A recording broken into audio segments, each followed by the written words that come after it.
Origin Rex, and this is Szarekh. What is that? Szarekh, the Silent King, explained by an Australian. So that's what his name is, Szarekh. Okay, so Major Kill is going to talk about Silent King. It's going to be fun. Obviously, Silent King being a king of the Necrons, right? If I remember correctly, all the Necrons are like husks, but I guess the key people like Silent King and everybody has kind of retained their consciousness, right? Otherwise, most basic Necrons are just like a husk now, right? Zombies type of thing. They don't feel, they don't do anything, right? Or am I mistaking that? Pretty sure that's the case. So we're going to talk about Silent King and, everything about him, I guess. So let's go. Major Kill is awesome. He explains the topic of Warhammer and, obviously just Warhammer, right? He explained things of Warhammer in just very short time, like 10-15 minute videos. So yeah, let's do it. Hey guys and gal, when you think of the most powerful character in Warhammer 40k, who comes to mind? Is it the Primarchs, the Emperor, Khorne? What if I told you that all these characters were just spittles of cum compared to the true overlord of the setting, an entity who has led the most powerful faction the universe has ever seen during a time where Emperor tier psykers were commonplace, and Krorks, 12-meter tall armored juggernauts, were the frontline troops. 12 meters is extremely tall. It's about 5 times taller than a Space Marine or 3 times taller than a Primarch. This entity, this god-slaying being, was Szarekh, the Silent King, Lord of the Necrons. Dude who has clapped gods of every race for breakfast. A man who uses a shard of his own god as a battery for his mobility scooter purely because he can't be stuffed walking. A guy that is probably the galaxy's only hope at surviving the Tyranid onslaught. Speaking of Krorks and the Silent King, before we get started, I'm so excited to finally unveil the newest major minis. Okay, what? He's the one who's the only hope against the Tyranid. Why is he fighting the Tyranid? Why is this his role to fight Tyranids now? What is everybody else doing?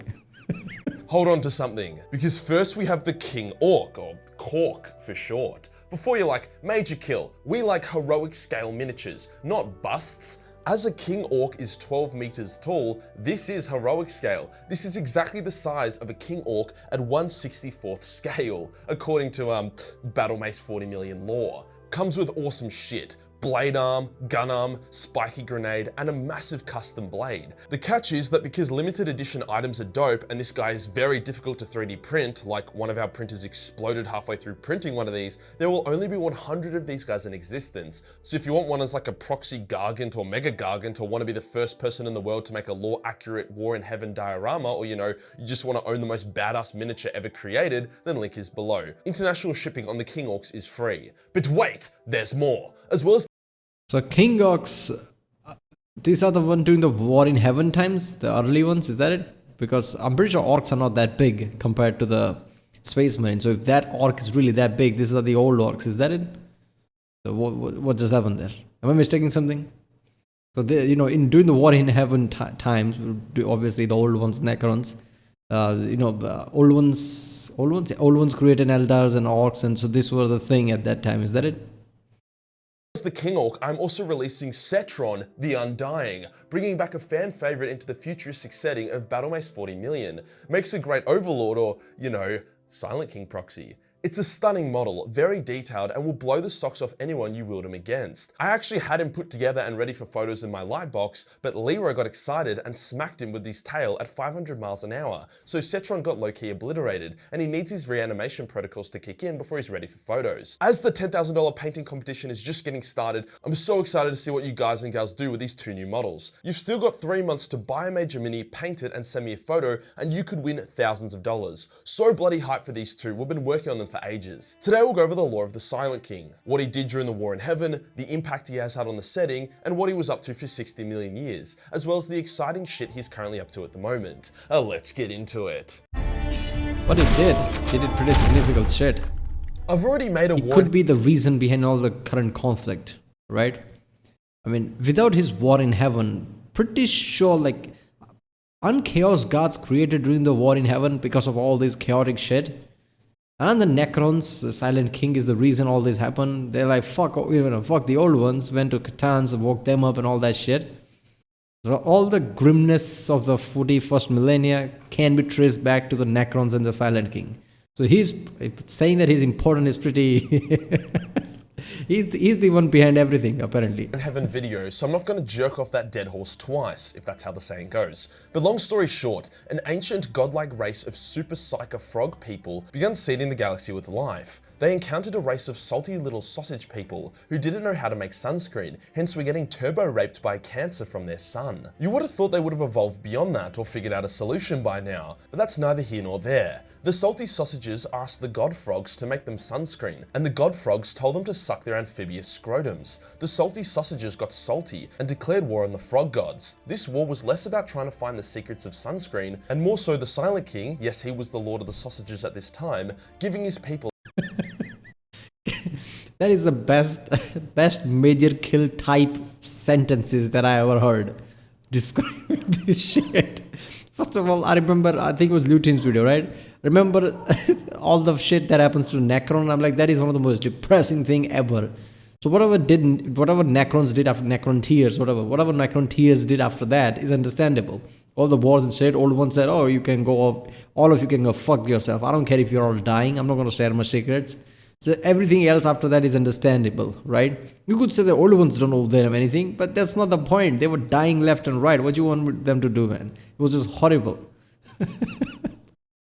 a common enemy to unite against. See, his salty sausage empire was always on the brink of civil war because everyone was salty all the time, so he made a desperate move to prevent its collapse. However, the god frogs were OP as fuck and they smashed the salty sausages, taking most of their empire from them but not extinguishing their race entirely because they were considered to be a very low threat. As the salty sausages were brooding and probably getting ready to nuke themselves, they encountered some big-ass space jellyfish that ate suns and were like low-key gods of the material realm. The sausages created living metal bodies for these jellyfish to inhabit, and in doing so gave them consciousness and sentience. This is how the Catan were created, and the Catan were massive assholes. The first thing they noticed once they gained sentience is that suns taste like burnt asshole, but souls were like cotton candy. So they promised the sausages. So were the Catan before that, were they part of the warp? Or somehow was leaking towards the, leaking towards the material world? And eating the suns or whatever, and this Necrons basically gave them the flesh and basically like this and make them this entities, which kind of fuck things up. I don't know, because there are gods in the warp, sure. There are lots of different type of gods, like there are orc gods and everything. There are chaos gods, but apart from Catans, there is no real evidence of any other god being in the material world, right? So I don't know. That they could fix their sunscreen issues, not by giving them sunscreen, but by making it so they didn't need sunscreen anymore. After some, but not a whole lot, of debate, the sausages agreed, stepping into toasters which fed their souls to the Catan, but gave them these advanced metallic bodies. The entire race was also stripped of their free will except for the Silent King, who was given total dominative control over his entire race. Free of their salty forms, the newly created immortal Necrons alongside their star god Catan were finally able to turn the tide of the war, killing and exiling the god frogs one by one and smashing their armies. With total domination theirs, the Catan got bored and were low-key tricked into turning on each other, hence the star gods began to prey upon their own kind. During all of this, the Silent King came to regret sacrificing the souls of his entire race and damning them to slavery. Fair enough. Hence when the Catan were at their most vulnerable, he directed the Necron legions against them, shattering each of the Catan into shards that they could then use as batteries, like the cute one in Eternal Agony on his dais. Fun fact, Szarekh actually defeated one of the Catan personally. Dude is a fucking beast. However, curb stomping your own god's tits is hard work, hence the Necron Empire was smashed and wounded. I mean, Catans are literally like gods, if the definition of gods, right? I mean, how they were eating suns and everything, shit like that. And he basically one defeated a Catan. I mean, that's a big shit, right? Hell, that's a big shit for an emperor. I was gonna say Primarch, but fuck Primarch. Even for the emperor, the guy, golden armor emperor that was walking around, even if he had beaten a Catan one-on-one, that would have been a big thing, because that's a god in itself, right? Catan. And Silent King defeated him. So I don't get it. Why did Silent King had to go to one of the, I forgot the name of one of the Primarchs, just say like, oh, I was buddy with one of your brothers, other Primarch or whatever, right? And I had to deceive like that if Silent King is this badass.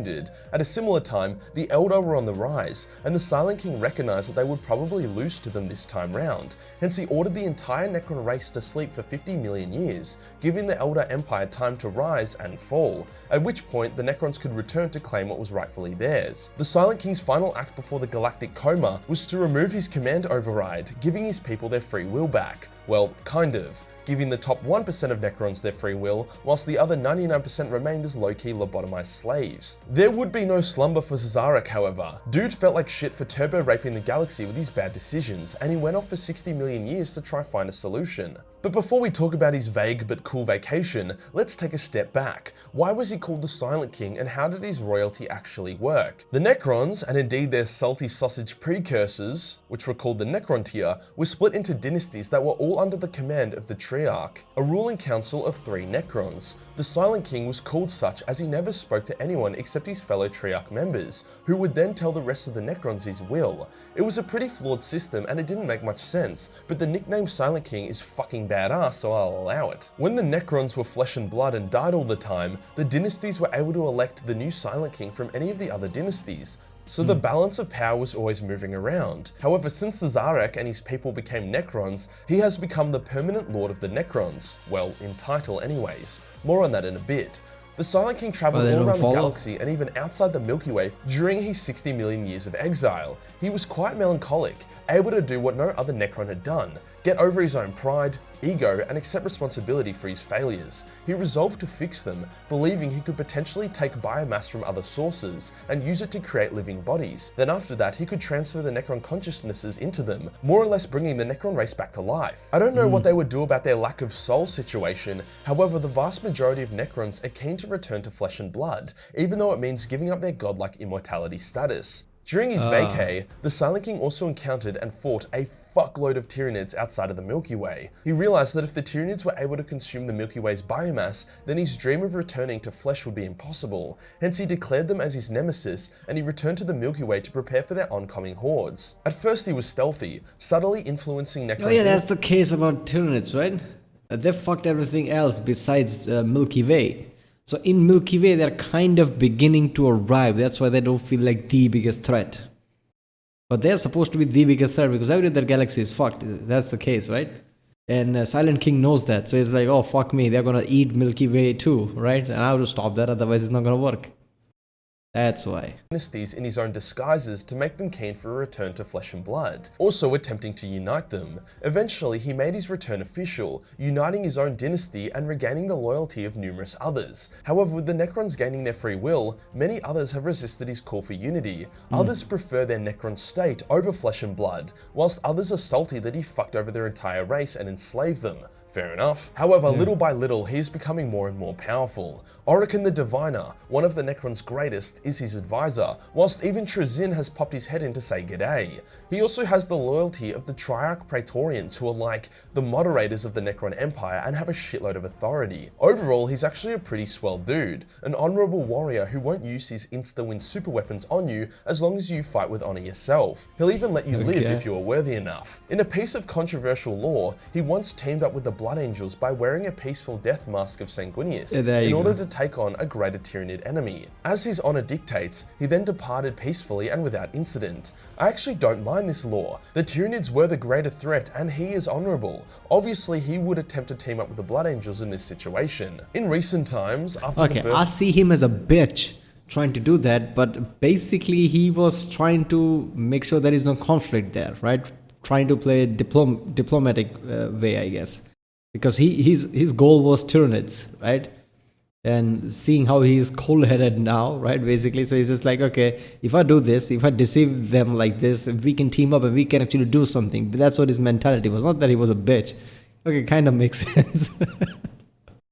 of the Great Rift, the Silent King has taken matters into his own hands. He activated a protocol which accelerated the construction of anti-warp Necron pylons, which had been creating null pariah zones across the galaxy. His plan is to link these null zones together, creating a galaxy-spanning null zone which would defeat chaos, fuck with the Tyranids, and more or less remove the warp from play. Now this sounds like a good thing until you realize it also strips your soul from your body. See, humans and Eldar need a little bit of Wait a minute, let me go. Yeah, as soon as he said that, like he's fighting Tyranids, he's making sure that the rift it doesn't become a problem. Fighting Warp.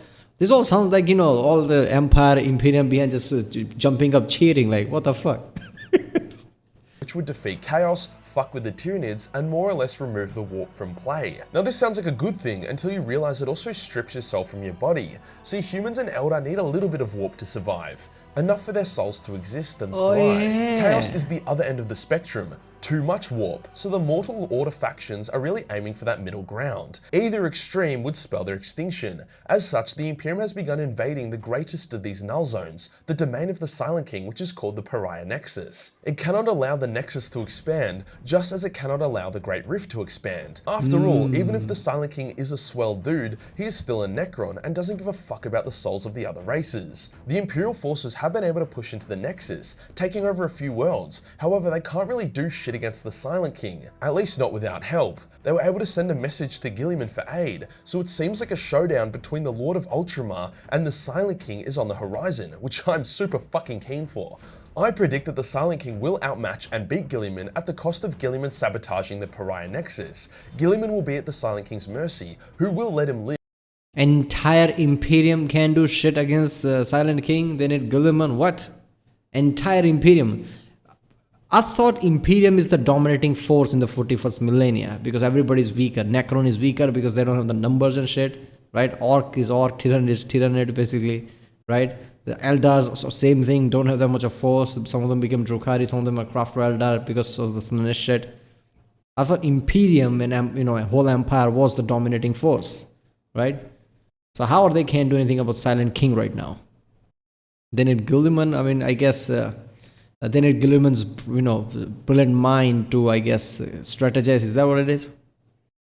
As he sees him as an honourable rival as well as an important tool against Chaos and the Nids. That is my prediction. If it is right, you guys have to buy my merch. Okay, what the fuck is this? Seriously, first I thought it was some kind of an anchor or something, but that's some kind. What is this? Is this some Necron thing? What is this?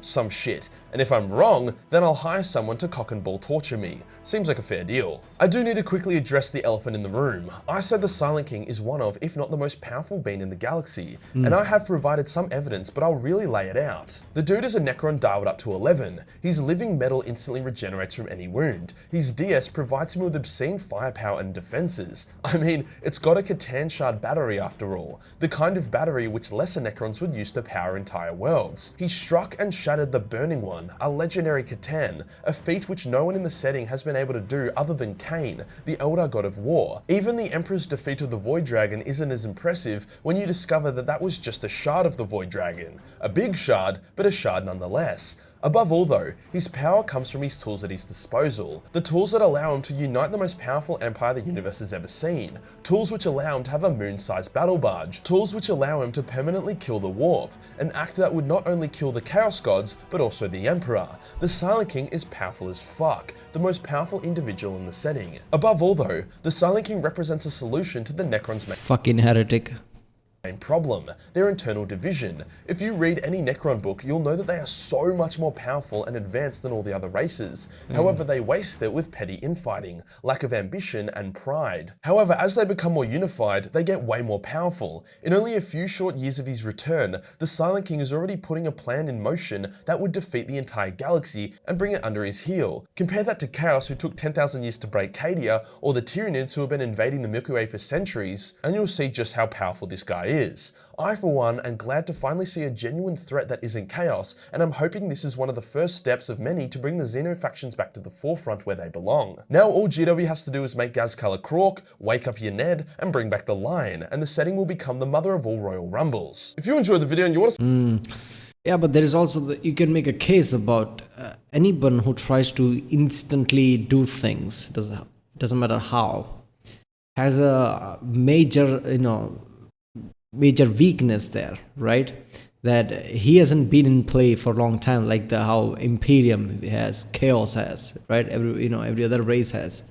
So you can't argue that Necrons are moving pretty fast, but that could be their undoing to begin with. But that's not the point. Obviously, Necrons are one of the most powerful thing that ever existed. That's their whole thing. But the whole point was that there is very less number of them. Obviously, their equipment are OP, right? They're fucking planet-size, killer like Death Star type of shit with them, and many other things, obviously. But I thought Silent King and their Necron brethren are not same as they were once before, right? Now they're kind of weaker because of their consciousness and soul they're regaining it, right? I mean, that could be one of the things. Because I understand the Silent King can regenerate all these things, all these tools and tackles, but I'm pretty sure he's not the same as the one who single-handedly defeated Catan, right? One-on-one. Or is he the same one? That doesn't apply to Silent King. I don't know, I missed that point. But yes, obviously Silent King feels like a really badass. But other side of me thinks, if he were that powerful, he wouldn't need Imperium's help. He wouldn't need the mask and everything and deceivement. So obviously he's pretty powerful, but not at the level that Major Kill might think. I don't know. Because let's be honest, if Emperor suddenly come out and become a thing and go one-on-one against Silent King, would there be an actual battle? Because Silent King of before time, War in Heaven time, that Silent King would be like badass. One-on-one against the Emperor would work. But would this Silent King work? I don't know. But that's a fun thing, right? The Gulliman versus Silent King is going to be awesome in the future. The whole Imperium versus Necron shit. Because I forgot that part. Yeah, Necron's really trying to cut off the warp, but that can't work with the humans and other species, right? I mean, you're connected to the warp. You need warp. Yeah. Alright, well, if you like my content, don't forget to like, subscribe, and I'll see you next time.